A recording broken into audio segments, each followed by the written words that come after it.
Yes, good morning class.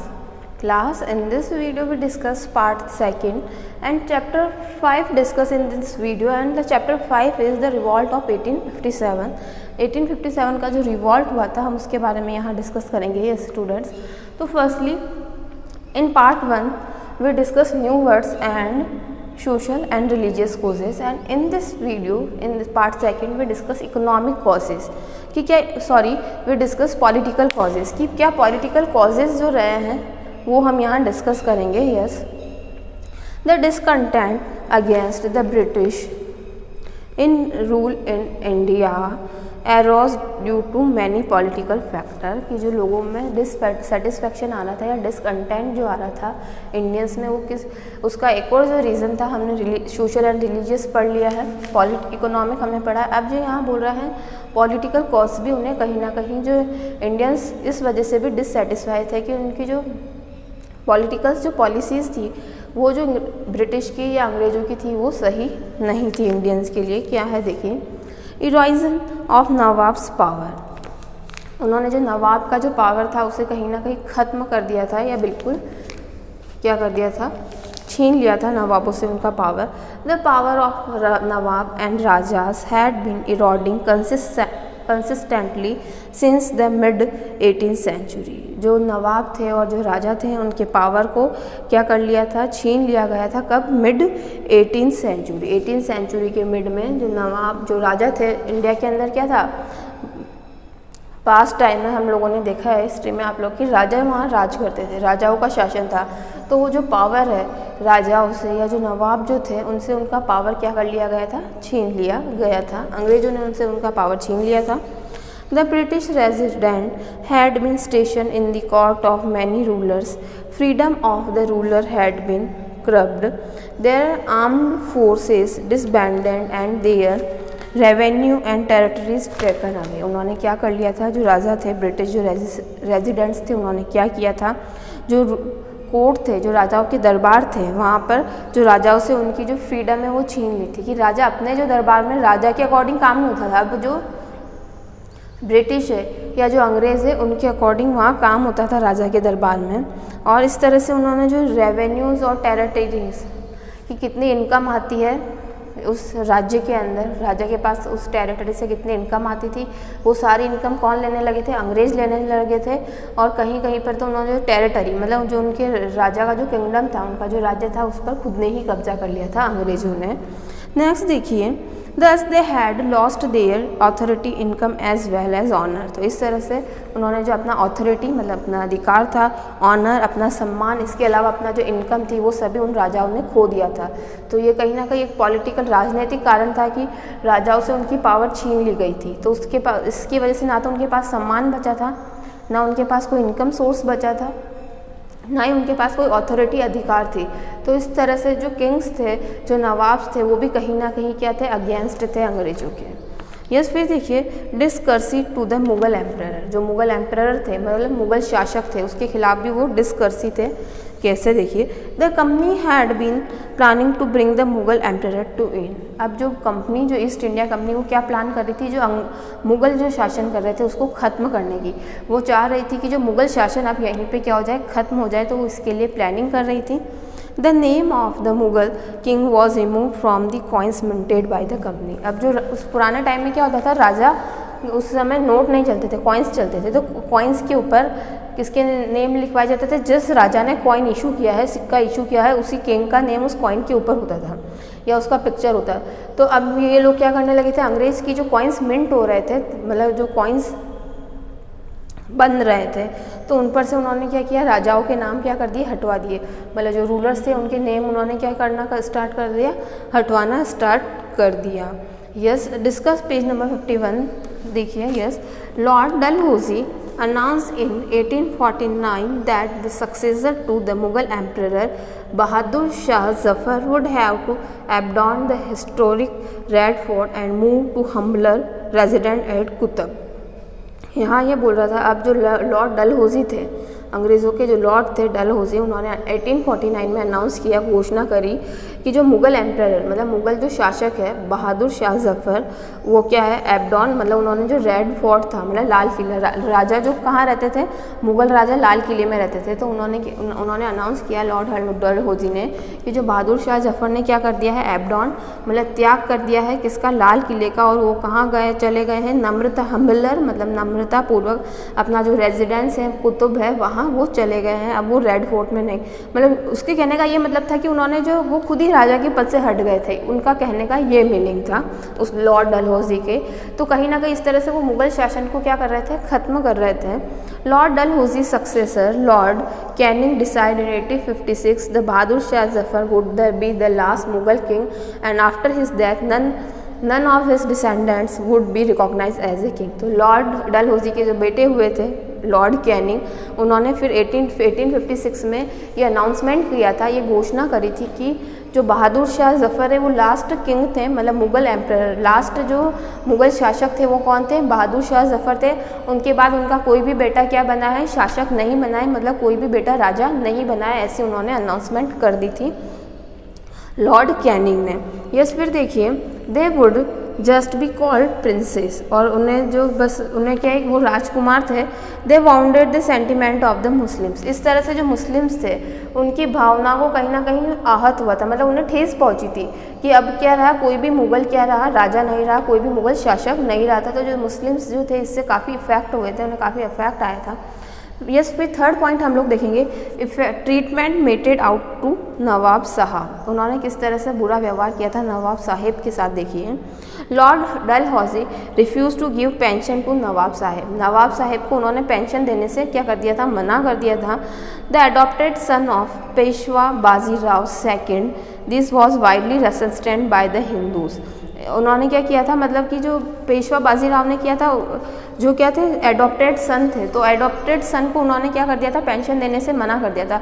तो इस तरह से जो हिंदू थे वो भी इस चीज़ के काफ़ी खिलाफ हुए थे कि जो नवाब साहब है उन्हें क्या कर दिया गया है, पेंशन देने से अंग्रेज़ों ने मना कर दिया था। तो एक तो उनका राज्य छीन लिया, अब राज्य छीनने के बाद वो उन्हें पेंशन भी प्रोवाइड नहीं करवा रहे थे। फिर देखिए डॉक्ट्राइन ऑफ लैप्स, जो फोर्थ पॉइंट है डॉक्ट्राइन ऑफ लैप्स, देखिए क्या है, जनरल गवर्नर जो गवर्नर थे जनरल लॉर्ड डलहौजी 1848 से 1856 तक, doctrine of lapse created suspicion and distrust for the British, तो उन्होंने वो एक रूल लेके आए थे कानून डॉक्ट्राइन ऑफ लैप्स। तो इसने भी कहीं ना कहीं अंग्रेज़ों के खिलाफ भारतीयों के मन में संदेह था, जो अब और ज़्यादा क्या नफरत करने लगे थे जो इंडियंस है वो ब्रिटिश से। This doctrine of deprived the hairless native ruler to adopt the hair without any consent of the company। अब जैसे कि कोई किंग है या क्वीन है, उसमें से किसी की डेथ हो गई है या उनके अगर कोई जो है बेबी नहीं हुआ है, उनके कोई बेटा या बेटी अगर नहीं हुआ है, तो वो राज्य वो क्या करते थे, अंग्रेज छीन लेते थे, और वो राजा और रानी को कोई बच्चा एडॉप्ट भी नहीं करने देते थे कि वो बाहर से किसी और के बच्चे को एडॉप्ट कर ले, तो वो ऐसा एडॉप्ट भी नहीं करने देते थे। और अगर उनके कोई नहीं होता था, मतलब उनके पास उनका कोई हायर मतलब वारिस नहीं होता था, तो वो क्या करते थे, वो राज्य पर किसका कंट्रोल हो जाता था, अंग्रेजों का कंट्रोल हो जाता था। ये चीज़ थी डॉक्ट्राइन ऑफ लैप्स। तो many ruling families tried to negotiate with the company in this regard but not avail, मतलब ये जो इस चीज़ के लिए काफ़ी सारे जो राजा थे उन्होंने कंपनी मतलब ब्रिटिश कंपनी अंग्रेजों के साथ डिस्कस करने का सोचा था कि हम जो ब्रिटिश से इस बारे में डिस्कस करते हैं कि अगर हमारे वारिस नहीं होता है तो हम किसी और को एडॉप्ट करके उसे अपना वारिस बनाना चाहते थे, लेकिन इसका कोई भी रिजल्ट नहीं निकला था। जो ब्रिटिश है उन्होंने इस चीज़ को मानने से इनकार कर दिया था। फिर देखिए Rani Lakshmibai requested the company to recognise her adopted son as heir to the kingdom after the death of her husband. जो रानी लक्ष्मीबाई थी झांसी की रानी, उन्होंने कंपनी से क्या किया था, नेगोशिएट, इस बारे में बात करी थी कि उन्होंने जिस बेटे को क्या किया, एडॉप्ट किया है, मतलब गोद लिया है, उसे क्या है राजा के रूप में स्वीकार किया जाए। मतलब रानी लक्ष्मीबाई के हस्बैंड की डेथ हो गई थी और उन्होंने क्या लिया था, एक बेटे को एडॉप्ट किया था, गोद लिया था, तो वो चाहती थी कि उस बेटे को राजा बनाया जाए। बट जो कंपनी ने इस चीज़ के लिए क्या कर दिया था, मना कर दिया था कि हम इसे एक्सेप्ट नहीं करेंगे, आपके बेटे को एज ए इस राज्य का उत्तराधिकारी एक्सेप्ट नहीं किया जाएगा, मतलब इसे राजा नहीं माना जाएगा। The company did not कंसीड her request, और जो कंपनी थी, जो ब्रिटिश कंपनी थी, उन्होंने उस रिक्वेस्ट को नहीं माना। फिर देखिए, Lord Dalhousie also use this doctrine to confiscate title and pension of the heirless rulers. जो लॉर्ड डलहौजी थे वो क्या करते थे, उन्होंने जो ये डॉक्ट्राइन ऑफ लैप्स जो लाए थे, रूल लेकर आए थे, और तो अगर जो हेयरलेस कि अगर बाई चांस उस राजा के कोई रूलर नहीं है, मतलब अब उत्तराधिकारी नहीं है, तो वो उस राजा के जो राज्य को खुद कंट्रोल में कर लेते थे और उसे क्या देते थे, एक पेंशन प्रोवाइड करवा देते थे ताकि वो अपना काम चला सके राजा। नेक्स्ट देखिए, फिर the prominent state to fell victim to this doctrine were Satara, Nagpur and Jhansi. The Indian prince started feeling that the state were not safe. अब क्या किया, वो डॉक्ट्राइन ऑफ लैप्स की वजह से उन्होंने सतारा, नागपुर, झांसी, इन सभी जगहों पर वो अब क्या करने लगे, कब्जा। कि मतलब जिन जिन राजा के कोई उत्तराधिकारी नहीं था, कि उनके बाद कोई राजा बनने वाला नहीं था, तो उन राज्यों पर वो कब्जा करने लगे। तो इस तरह से जो प्रिंस थे, जो राजकुमार थे, उन्हें लगने लगा कि अब उनका जो किंगडम है या उनका जो राज्य है वो सेफ नहीं है, अंग्रेज़ जो है उनके उस पर क्या कर लेंगे, अब कब्जा कर लेंगे। फिर देखिए, एनेक्शन ऑफ अवध, कि किस तरह से उन्होंने अवध पर कब्जा किया था, ये हम लोग देखेंगे। The Lord Dalhousie annexed Awadh in British Empire under the pretext of land administration. This caused great resentment among sepoy as there was a large number of sepoy in the army of Awadh who now become unemployed. अब Lord Dalhousie ने क्या कर लिया था, जो अवध थी, अवध एक राज्य था, उस पर क्या कर लिया था, उन्होंने कब्जा कर लिया था। तो इस तरह से जो वहाँ के जो लोग थे वो भी क्या थे, डिससेटिस्फाइड थे। और जो वहाँ पर एक ग्रेट आर्मी थी, मतलब जो अवध थी, अवध में बहुत सारे आर्मी सैनिक थे, तो उन सभी सैनिकों को उन्होंने क्या कर लिया था, अनएम्प्लॉयड, मतलब बेरोजगार कर दिया था। कि उन्हें सभी को क्या कर दिया था, बाहर निकाल दिया गया था। मतलब उन सिपॉइज, मतलब उन सभी सैनिकों को क्या कर दिया गया था, मिलिट्री से बाहर निकाल दिया गया था। तो इस तरह से जो सैनिक थे, जो सोल्जर्स थे, क्या रहे थे, अनएम्प्लॉयड हो गए थे। यस, अब हम जो पढ़ेंगे मिलिट्री कॉजेज़ हम लोग पढ़ेंगे। हमारा जो नेक्स्ट डिस्कशन है मिलिट्री कॉजेज़ के बारे में। The Indian sepoy in the service of the company had many reason for discontent. यहाँ ये बोल रहा है जो इंडियन जो सिपॉयज थे उनके जो उस कंपनी को सर्विस देने के काफ़ी सारे रीजंस थे। इस डिसकंटेंट के काफ़ी सारे रीजंस थे। देखिए कि क्यों इंडियन के जो सिपाही है वो विरोध कर रहे थे या विद्रोह कर रहे थे अंग्रेज़ों का, ब्रिटिश का। दे वर डिससेटिस्फाइड विद देयर पे, allowances and condition of service. वो क्या थे, डिससेटिस्फाइड मतलब असंतुष्ट थे कि उन्हें जो पे मिल रहा था, उन्हें जो अलाउंसेस मिल रहे थे, मतलब एक तो पे कि एक सैलरी मिलती है, इसके अलावा अलाउंसेस मतलब कि और स्पेशल भत्ता वगैरह कोई अगर उन्हें मिल रहा था वो, या बोनस जिसे हम बोल सकते हैं अलाउंसेस को, जो बोनस वगैरह मिलते थे। और वहाँ जो जिस जगह पर वो सर्विस कर रहे थे वहाँ की जो कंडीशन, उससे वो डिससेटिस्फाई थे कि ना तो उन्हें जो सैलरी मिल रही थी वो सही थी, मतलब बहुत ही कम सैलरी मिल रही थी, ना उन्हें अलाउंसेस मतलब बोनस वगैरह मिलता था, और जहाँ उनके अपॉइंट किया जाता था वो जगह की जो कंडीशंस होती थी वो भी बहुत ही ख़राब होती थी कि वहाँ वर्क करना ईजी नहीं होता था। The sepoy discontent and their long standing grievances provided sufficient fuel for the outbreak of the revolt. तो इस तरह से जो सिपॉयज थे, जो सैनिकों ने भी कहीं ना कहीं इसको फ्यूल, मतलब जो ये रिवॉल्ट था इसको क्या दिया, फ्यूल मतलब ईंधन दिया कि कहीं ना कहीं वो भी चाहते थे कि क्या है, लोग अंग्रेजों के खिलाफ क्या करें, रिवॉल्ट करें, विद्रोह करें। फर्स्ट जो है लो salary and poor prospect of promotion, मतलब जो उनकी सैलरी थी वो बहुत ही कम थी। जो सिपॉय जो सैनिकों को एक तो सैलरी बहुत कम कर दी थी, इसके अलावा उनके प्रमोशन पॉलिसीज़ भी नहीं, कि उन्हें किसी टाइप का प्रमोशन नहीं मिल रहा था। All the high rank in the army were reserve only for the British. जो हाई रैंक जो थी, पोजीशन जो थी आर्मी के अंदर, कि वो पोजीशन किसको मिली हुई थी, सिर्फ ब्रिटिश, जो ब्रिटिश अंग्रेज़ होते थे उन्हीं के सैनिकों को हाई पोस्ट मिलती थी, बाकी किसी को भी हाई पोस्ट नहीं मिलती थी वहाँ पर। The native sepoy could not rise above the rank of risaldar and subedar. जो सिपॉयज थे ना तो उन्हें कोई अच्छी पोजीशन, जो रसेलदार एक सूबेदार बहुत हाई पोजीशन होती थी सेना के अंदर, आर्मी के अंदर, मिलिट्री के अंदर एक हाई पोस्ट होती थी, तो वो पोस्ट भी नहीं थी। जिनके पास थी उन्हें भी उस पोस्ट से हटा दिया गया था। द मैक्सिमम पे ऑफ सूबेदार of the infantry was less than the minimum पे ऑफ रॉ ब्रिटिश रिक्रूट। मतलब एक जो सूबेदार की पोस्ट पे है उसे भी इतना अमाउंट नहीं मिलता था जितना कोई नया सैनिक, नया अंग्रेज सैनिक अगर उसे रखते थे तो उसका तो जो सैलरी थी वो बहुत ज़्यादा थी। और यही बहुत पुराने टाइम से अगर कोई सूबेदार काम कर रहा है, सूबेदार की पोस्ट पे है, तो उसे भी इतना पैसा नहीं मिलता था जितना एक सोल्जर को मिलता था। तो इस तरह से जो ब्रिटिश थे, अंग्रेज जो थे क्या करते थे, पार्शलिटी करते थे। फिर देखिए page number 52, guilt of unemployed soldier, कि किस तरह से जो अनएम्प्लॉयड सोल्जर अब क्या होते जा रहे थे, बढ़ते जा रहे थे। ज़्यादा से ज़्यादा जो इंडियन सोल्जर्स थे अब वो क्या हो गए थे, अनएम्प्लॉयड हो गए थे। The company had annexed a number of native state in British Empire। अब जो कंपनी है उन्होंने काफ़ी सारे जो राज्य थे उन पर क्या कर लिया था, कब्जा कर लिया था, उनको ब्रिटिश एम्पायर में मिक्स कर लिया था। As a result soldier in the service of these state become unemployed. तो उन राज्यों में जो सोल्जर जो सैनिक सर्विसेज दे रहे थे अब वो क्या हो गए थे, अनएम्प्लॉयड, क्योंकि अब अंग्रेज उन्हें अपने उसमें मिलिट्री में नहीं रख रहे थे, उन्हें अनएम्प्लॉयड कर लिया था, सिर्फ वो अंग्रेजों को ही अपॉइंट करते थे। तो इस वजह से बहुत सारे जो सैनिक हैं वो अनएम्प्लॉयड हो गए। The disbanded armies were thus willing to join any uprising against British authority।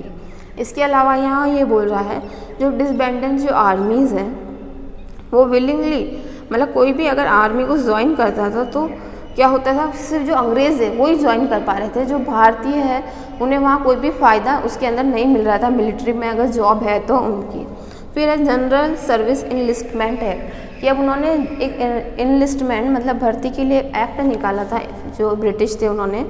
In those day crossing the sea was consider an anti religion. अब मतलब उस वक्त भारतीय ऐसा मानते हैं कि सी क्रॉस करना मतलब समुद्र को पार करना कहीं ना क्या है, धर्म के विरुद्ध है, ऐसा मानते थे। एंटी रिलीजन मतलब धर्म के विरुद्ध है। ये जो पर्सन है अगर इसने सी क्रॉस कर लिया है मतलब समुद्र को पार कर लिया है, मतलब कि ये पर्सन धार्मिक नहीं है, ऐसा मानते थे। It was believed in such person would lose their religion and caste. वो ऐसा मानते थे कि अगर उसने सी क्रॉस कर लिया है मतलब वो धर्म को नहीं मानता और उसने अपने धर्म और कास्ट दोनों को क्या कर दिया है, खो दिया है, अगर उसने सी क्रॉस कर लिया है तो। This is why when in 1824 the sepoys asked to go to Burma by the sea, तो route to fight for the company, they refused to follow the order which they were severely punished। तो अब अंग्रेज़ों को पता था कि भारतीय का ऐसा मानना है कि वो सी क्रॉस करके नहीं जाते हैं, अगर वो जाते हैं तो ये धर्म के विरुद्ध माना जाता है, इंडियंस ऐसा मानते। तो उन्होंने एक स्कीम निकाली, क्या स्कीम निकाली कि बर्मा के साथ उनका युद्ध चल रहा था, अंग्रेजों का जो बर्मा के साथ युद्ध चल रहा था, तो उन्होंने सैनिक्स को ये ऑर्डर दिया। ऑर्डर क्या था उनके लिए, सुपॉइस के लिए, कि आपको सी क्रॉस करके देन वहाँ जाकर क्या करना है, फाइट करनी है, मतलब लड़ाई करनी, जो वॉर चल रहा है उसमें पार्टिसिपेट करना है सी क्रॉस करके। और सी क्रॉस करके इंडियंस जाएंगे नहीं, तो उन्होंने ये रूल निकाला कि अगर जो सी क्रॉस करके उधर नहीं जाएगा तो उसे क्या दिया जाएगा, पनिशमेंट दिया जाएगा। मतलब जो सिपाही या जो सैनिक है वो अगर यहाँ उसके साथ फाइटिंग के लिए युद्ध पर नहीं जाएगा तो उन्हें क्या दिया जाएगा, पनिशमेंट दिया जाएगा। तो इस तरह की जो स्कीम्स अंग्रेज लेकर आते थे भारतीयों के लिए। The company pass the general enlistment act in 1857, act लेकर आई है इनलिस्टमेंट एक्ट 1857 में, which was made all the new recruits liable for general service everywhere across the sea as well as in India. उन्होंने ये बोला अब कि जो अगर आपको इस एक्ट में क्या था, उन्होंने क्या चीज़ लेकर आए थे कि अगर आपको सेना में भर्ती किया जाता है, मतलब उस सिपाही को चूज़ किया जाता है, वो अगर ब्रिटिश सेना में है, ब्रिटिश मिलिट्री में है, तो अब उसे अंग्रेज़ जहाँ चाहे जहाँ लड़ने के लिए भेज सकते हैं। चाहे तो उसे सी क्रॉस करके भी अगर लड़ाई के लिए जाना पड़े तो जाना पड़ेगा, चाहे इंडिया में भी उसे कहीं लड़ाई करनी पड़ी तो करनी पड़ेगी। इस तरह का एक्ट वो लेकर आए थे अंग्रेज़, ताकि इससे क्या, जो बहुत सारे इंडियंस तो ऐसे ही जॉब नहीं ज्वाइन करना चाहेंगे क्योंकि वो कहीं ना कहीं उनके धर्म के विरुद्ध था, और कहीं ना कहीं ये जो उन्हें अगर इंडिया में लड़ाई करनी तो इंडियन से ही करनी पड़ेगी। तो इस तरह से बहुत सारे लोग तो उसको ज्वाइन ही नहीं करना चाहते थे, उनकी जो मिलिट्री है उसे ज्वाइन करना नहीं चाहते थे।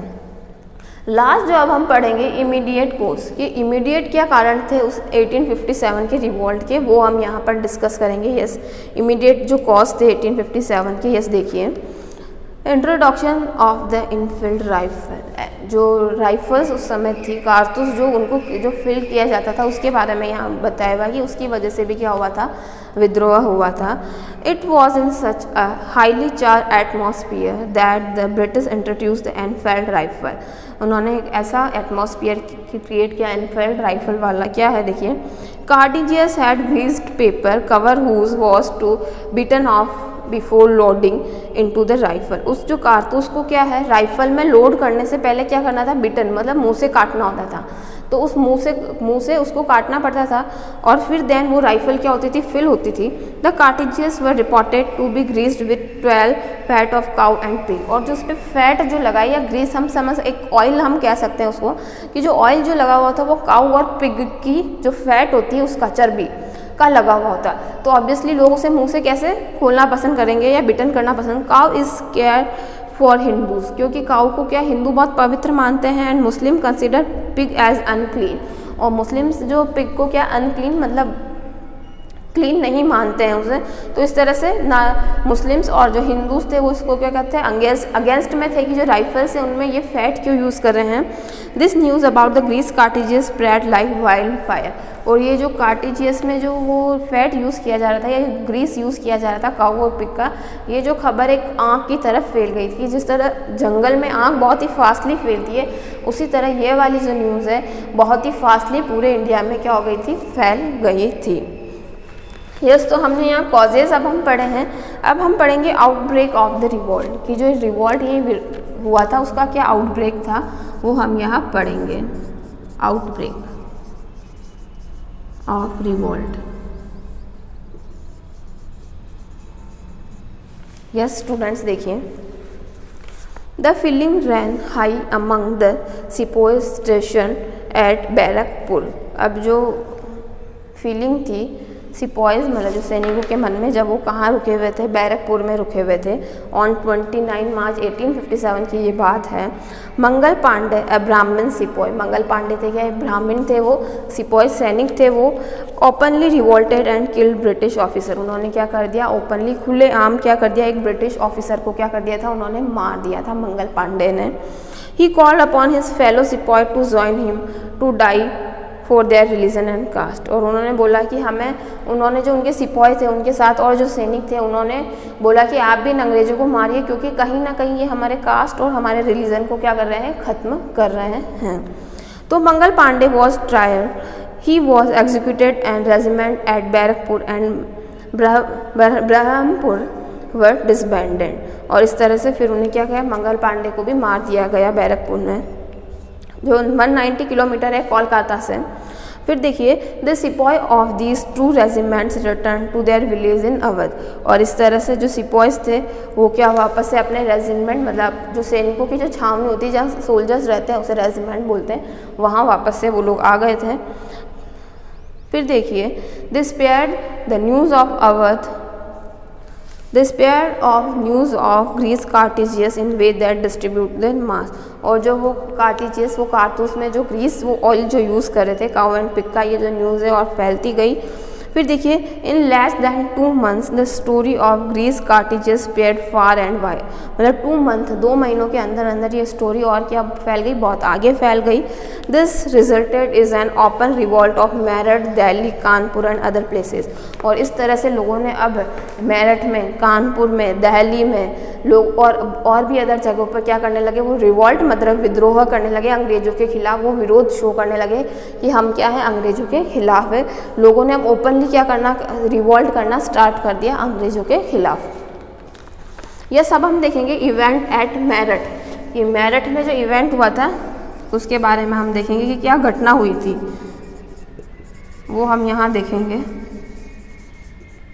यस देखिए on 6 May 1857 85 sepoys refuse to touch the cartridges on parade ground. अब क्या कर दिया था, मेरठ में जो 85 जो सिपॉइज थे उन्होंने क्या कर दिया, जो कार्टिजियस जो कारतूस थे उनको हाथ लगाने से मना कर दिया था। कहाँ पर, परेड ग्राउंड, जब परेड हो रही थी तब उन्होंने मना कर दिया था कि हम इनको टच नहीं करेंगे, क्योंकि इनके ऊपर क्या लगा हुआ है, काऊ एंड पिग का जो फैट लगा हुआ उस ऑयल से इनको ग्रीस किया है, तो हम उनको टच नहीं करेंगे। दे वर सेंटेंस टू 10 year रिगरस इम्प्रेशमेंट। तो इसके लिए उन्हें क्या कर दिया गया, 10 सालों के लिए जेल में डाल दिया गया। जो सैनिक थे उन्हें कठोर कारावास उन्हें दे दिया गया उन सिपॉइज को। On 10 May 1857 all the sepoys at Meerut broke into open revolt.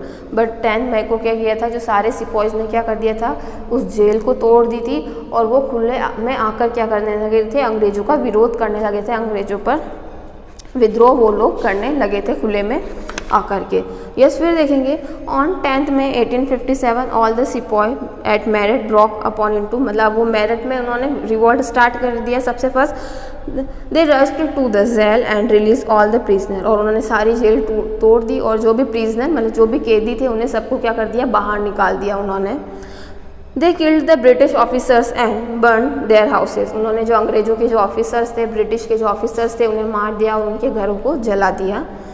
They capture guns and ammunition and declared war for the firangis, और इस तरह से उन्होंने गन्स है और एम्यूनेशन मतलब बारूद, इनको कैप्चर करके अंग्रेजों के खिलाफ, फिरंगीज उन्होंने वर्ड नाम दिया, अंग्रेजों को क्या नाम दिया, फिरंगीज, और उनके खिलाफ लड़ाई स्टार्ट कर दी।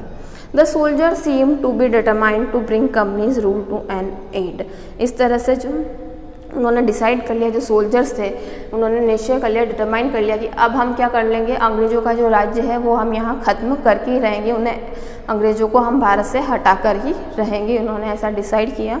देन देखेंगे हम इवेंट एट दिल्ली, ये तो मेरठ में हुआ था ये वाला इवेंट। अब हम जो इवेंट हुआ था दिल्ली में वो हम यहाँ देखेंगे, इवेंट एट दिल्ली। यस, देखिए the Meerut sepoy raised Delhi on morning on 11 मई को मॉर्निंग में वो कहाँ पहुँचे, दिल्ली पहुँचे। वो जो सिपॉयज वो सैनिक थे, they proceed to the cantonment where the local troops join them, और वहाँ उन्होंने एक जो लोकल ट्रिप थी उसको जाकर क्या किया, ज्वाइन किया उन्होंने। These soldier force their way into place of Bahadur Shah Zafar and proclaim him as their leader. अब वो क्या गए, बहादुर शाह जफर को उन्होंने अपना क्या लीडर घोषित कर दिया। अब जो मेरठ में जो सैनिक विरोध कर रहे थे तो उन्होंने वहाँ पर जो अपना हेड बनाया वो किसको बनाया, बहादुर शाह जफर को बनाया। बहादुर Shah Zafar wrote to all the chiefs and rulers of the country to come forward and organize confederacy of Indian state to fight the British। और बहादुर शाह जफर ने एक लेटर लिखा जो सभी जो राजा थे, जो इंडियंस जो किंग थे, उनको जो रूलर्स या मुखिया जो राज कर रहे थे इंडिया में, इंडियंस जो थे, कि वो आए और इसको संघ को ज्वाइन करे, इसके अंदर पार्ट करे और अंग्रेज़ों को जो हम भगाने की जो लड़ाई लड़ रहे हैं उसमें पार्टिसिपेट करे। ऐसा बहादुर शाह जफर ने सभी राजाओं को क्या लिखा था, लेटर लिखा था। फिर देखिए some rulers felt that they would be able to regain their territories, इस तरह से जो कुछ रूलर्स थे, कुछ राजा थे, उन्हें ऐसे वापस फील आने लगा, वो ऐसा फील करने लगे कि उन्हें जो उनकी टेरिटरी मतलब उनका जो राज्य है वापस मिल जाएगा अगर हम वो अंग्रेज़ों के खिलाफ क्या करेंगे, विद्रोह करेंगे। बट कुछ ऐसा लगने लगे थे कि अगर हम अंग्रेज़ों के खिलाफ जाएंगे तो हमारे पास जो राज्य है वो भी हमसे क्या हो जाएगा, छिन जाएगा। कुछ किंग इस तरह से फील करने लगे थे। Delhi become the centre of the revolt, ये जो विद्रोह हुआ था 1857 का जो रिवॉल्ट हुआ था, इसका जो सेंटर था वो क्या था, दिल्ली था। इसका सेंटर कौन सा था, दिल्ली था। यस, देखिए Therefore the Englishmen felt Delhi as fast as they could, तो इस तरह से जो अंग्रेज़ है वो जल्दी से जल्दी दिल्ली को अपने कंट्रोल में करना चाहते थे। Regiment after regiment united and join other troop at different places. अब क्या हो रहा था, सब लोग बगावत कर रहे थे, अंग्रेज़ों की क्या कर रहे थे, इम्यूनिटी मतलब बगावत कर रहे थे, अंग्रेज़ों का विरोध कर रहे थे। हर जगह पे भारत में हर जगह पे क्या होने लगा था, अंग्रेज़ों का अब विरोध होने लगा था, लोग अगेंस्ट थे, इंडियंस जो थे अब क्या हो गए थे, अगेंस्ट हो गए थे। फिर देखिए then people in towns and villages also rose in rebellion, और इस तरह से टाउन्स और विलेजेस में जो पीपल थे वो भी अब क्या करने लगे थे, रिबिलियन मतलब विरोध करने लगे थे, अगेंस्ट हो गए थे। They all are rallied around local leader and chief who were fighting against the India, और इस तरह से वो रैली वगैरह जो वहाँ का जो चीफ या हेड उस जगह का होता था उनके साथ मिलकर वो लोग क्या करते थे, रैली वगैरह निकालते थे लोग कि हम क्या है अंग्रेज़ों के खिलाफ है और आप हमें ज्वाइन करें। वो इंडियंस को बोलते थे कि जो इंडियंस अभी तक इस रिवॉल्ट में पार्टिसिपेट नहीं कर रहा था या इस रिवॉल्ट को एक्सेप्ट नहीं कर रहा था, वो उनसे रिक्वेस्ट करते थे कि आप इसे ज्वाइन करिए ताकि हम अंग्रेज़ों को क्या कर सकें, जल्दी से जल्दी अपने देश से बाहर निकाल सकें। यस, देखिए अब इवेंट्स एट कानपुर के बारे में हम पढ़ेंगे कि जो कानपुर के अंदर जो इवेंट हुआ था, और हर जगह के इवेंट को अलग अलग लीडर थे, सभी जगह जो लीडर थे वो अलग अलग थे। दिल्ली के अंदर बहादुर शाह जफर हो गए थे, मेरठ में जैसे मंगल पांडे हो गए थे, कानपुर में जो थे नाना साहेब थे। तो at Kanpur Nana Saheb adopted son of Bajirao second, जो नाना साहेब थे वो क्या ने एडॉप्ट किया था सन बाजीराव को। Was directing all the operations, वो वहाँ लीडर थे। फिर देखिए general huge wheeler had hardly constructed a place for the protection of British community. तो अब जो जनरल था वहाँ पर, जो अंग्रेज़ जो ब्रिटिश जनरल था, उसने हर्डली मतलब बहुत ही जल्दी ब्रिटिश के लोगों को या ब्रिटिश कम्युनिटी मतलब अंग्रेज़ जो भी वहाँ रह रहे हैं उनको प्रोटेक्ट करने के लिए उन्होंने बहुत ही जल्दी किसका एक बिल्डिंग बनवाई उन्होंने community. But the sepoy made fierce attack on these barracks. But जो सिपॉयज थे, जो इंडियन सैनिक्स ने उनके उस बिल्डिंग पर क्या किया, अटैक किया। As a result general Wheeler was compelled to surrender. और इस तरह से मजबूरी में उसको क्या करना पड़ा, सरेंडर करना पड़ा। जो जनरल व्हीलर था अंग्रेज़ों का, ब्रिटिश का जो जनरल था, उसे क्या करना पड़ा, सरेंडर करना पड़ा अपने आप को। Ultimately sir Colin Campbell came to rescue Havelock. और इस तरह से जो एक सर कॉलिन है वो रेस्क्यू करने आए थे, बचाने के लिए आए थे। He inflicted a crushing defeat on Nana Saheb troops on 6 दिसंबर 1857। और इस तरह से उन्होंने जो नाना साहेब के जो सिपॉयज थे उनको क्या कर दिया था, या उनकी जो ट्रुप थी उसको डिस्ट्रॉय करने का या उन्हें पनिश करने का उन्होंने दंड, वो चाहते थे कि हम इन्हें क्या देंगे, हाँ, जो हमारा विरोध कर रहे हैं यहाँ पर कानपुर में, हम उन्हें क्या देंगे, पनिश करेंगे। Then event in central India. अब जो सेंट्रल इंडिया में इवेंट हुआ था वो हम यहाँ पढ़ेंगे, events in central India. Yes देखिए, rebel in central India found very able leader in Tatya Tope और रानी लक्ष्मीबाई। जो सेंटर में जब इसको लीड कर रहे थे वो कौन कर रहे थे, तात्या टोपे और झांसी की रानी जो लक्ष्मीबाई है वो इसको रिवॉल्ट को क्या कर रही थी, लीड कर रही थी। The revolt broke out at Jhansi in early June 1857। ये जो रिवॉल्ट जो क्या हुआ, ब्रेकआउट कहाँ पर हुआ था, झांसी में हुआ था। कब हुआ था, 1857 जून में हुआ था। The fortress Jhansi at that time had about 10,000 बुंदेल्स and nearly 2,000 sepoys। उस वक्त जो झांसी थी फोर्ट्रेस मतलब पूरी किला बंद थी, मतलब पूरे किले में पैक थी वो, और उनके पास 10,000 बुंदेल्स थे और 2,000 क्या थे, सिपॉयज सैनिक थे। Sir Hugh Rose led siege the fort of Jhansi. उन्होंने क्या कर लिया, जो झांसी का जो किला था उसे सीज कर दिया था 1858 में। They beside offered a brave resistance under able guidance of Rani Lakshmibai. But Rani Lakshmibai ने उसका क्या किया था, बहुत ही ब्रेवली उसको फेस किया था उस चीज़ को। However, place to place continued। However, Rani Lakshmibai died on 17 जून 1858। 1858 17 जून को रानी लक्ष्मीबाई की क्या हो गई थी, डेथ हो गई थी, मृत्यु हो गई थी। Tatya Tope wandered from place to place and continued to guerrilla warfare with help of tribal and peasants leader। तो अब क्या थे, जो तात्या टोपे थे वो अभी भी एक गोरिल्ला, एक युद्ध की एक कला होती है, मतलब छापामारी कर करके वो अभी भी क्या कर रहे थे, अंग्रेजों पर अटैक कर रहे थे। और किसके साथ, जो लीडर्स थे, जो लोकल लीडर्स थे, मतलब गाँव के अंदर जो मुखिया वगैरह होते हैं उनके साथ, उन लोकल लीडर्स और चीफ के साथ मिलकर अभी भी वो क्या कर रहे थे, अंग्रेजों के खिलाफ लड़ाई लड़ रहे थे। Finally, he captured, tried and killed in April 1859। But finally जो तात्या टोपे हैं उन्हें भी 1859 में क्या कर लिया गया, कैप्चर कर लिया गया, पकड़ लिया गया और उन्हें मार दिया गया। काफ़ी सारी यातनाएं उन्हें दी गई, देन उन्हें मार दिया गया। तो यहाँ जो है हम, your part second is complete. In part second we discuss military causes and immediate causes, and we discuss जो आउटब्रेक ऑफ रिवॉल्ट्स की किस तरह से ये स्टार्ट हुआ था। Then we discuss about Meerut event, Delhi event, Kanpur event and event at central India and who lead this event. मतलब अलग अलग जगहों पर अलग अलग लीडर्स इवेंट के रहे थे। इस जो रिवॉल्ट स्टार्ट हुआ था इसके हर जगह पे अलग अलग लीडर थे और उन्होंने अलग अलग तरीके से अपना विरोध दिखाया था कि हम इस तरह से अंग्रेजों के क्या है, खिलाफ थे। तो yes students, now your part second is complete. Thank you, have a nice day.